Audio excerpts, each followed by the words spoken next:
What do you think of when you think of the U.S. judicial system? For a regular person, I think about, innocent until proven guilty.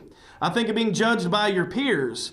But when we think about celebrities and NFL stars and other sports personalities, when we see them in their judgments, sometimes that can be a little messed up.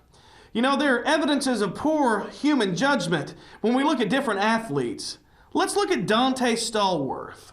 Dante Stallworth was celebrating his $4.5 million bonus, and he proceeds to throw a party, proceeds to get drunk, and get behind the wheel of a car. He then hits a construction worker, killing the man on the street. And he's legally drunk, yet he works with police and he pleads guilty. So he'll have a few years in prison, won't he? Oh, absolutely not, since he was so helpful to police.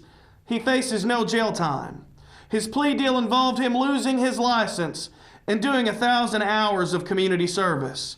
Oh, and he paid a little bit of money to the family of the man that he run over. That's ridiculous. But more ridiculous is when you look at the case of Plaxico Burress from the New York Giants. He illegally took a gun with him to a club to protect himself. He put the gun in his waistband and it started to slide down. And as he grabbed the gun, he shot himself in the leg. Shot himself in the leg. And then after police raided him for that, they went and raided his home. And they found more guns. He was charged with 2 counts of criminal possession of a weapon in the 2nd degree and a single count of reckless endangerment in the 2nd degree. Both are felonies.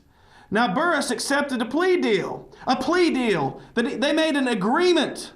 And you'd think he would have something along the lines of what Dante Stallworth got. Oh, absolutely not.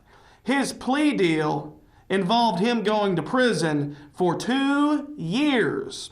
So let's see what we have. Let's look at the facts. A guy gets drunk. He drives and kills someone and receives no jail time. Yet a guy shoots only himself and goes to jail for 2 years. Doesn't that sound messed up? When I think of judgment here on earth, it's nothing compared to when I think of God's judgment for us. We will not have to worry about a messed up judge on the day of judgment.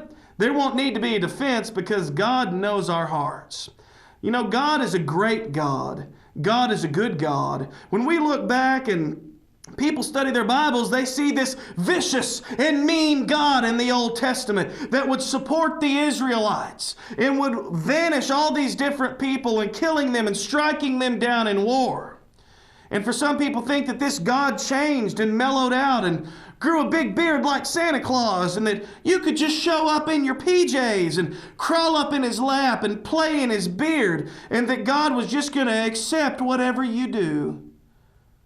God is not going to accept everything we're going to do. God is pulling for each of us to go to heaven, but God is a God who must be obeyed. Let's look at Matthew chapter 7, verses 21 through 23.